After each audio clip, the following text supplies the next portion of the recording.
In this video, I want to show you how to fix a paper jam on your Epson EcoTank ET-3850.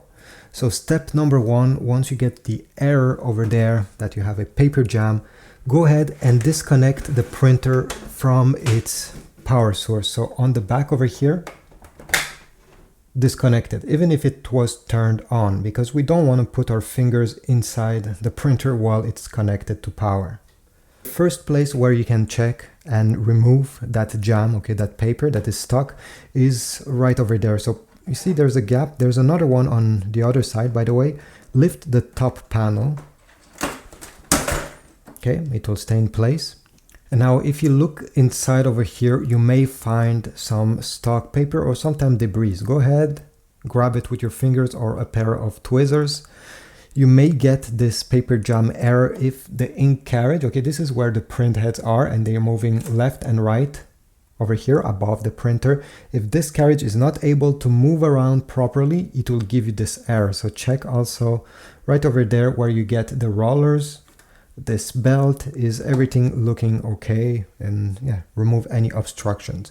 If everything looked fine over here, let me show you another place where you can check out. So this is the back of the printer, and you're gonna notice you can pinch this panel and remove it.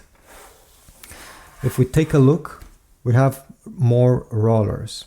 Again, if you find any paper that is stuck, remove it.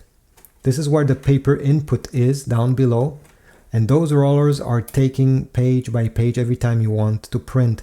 Sometimes those are not functioning properly. Sometimes the paper comes crooked. This is where you'll have a better access to remove any stock paper.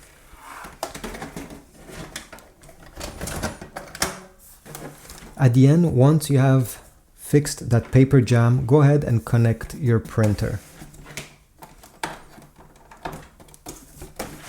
And usually simply by connecting it back to power, it will power on. If you don't see anything happening on the screen, press the power button and then it will power, or press again. All right, great. If this was helpful, leave a like, subscribe, comment, and I'll see you in the next video. By the way, the error should disappear by itself.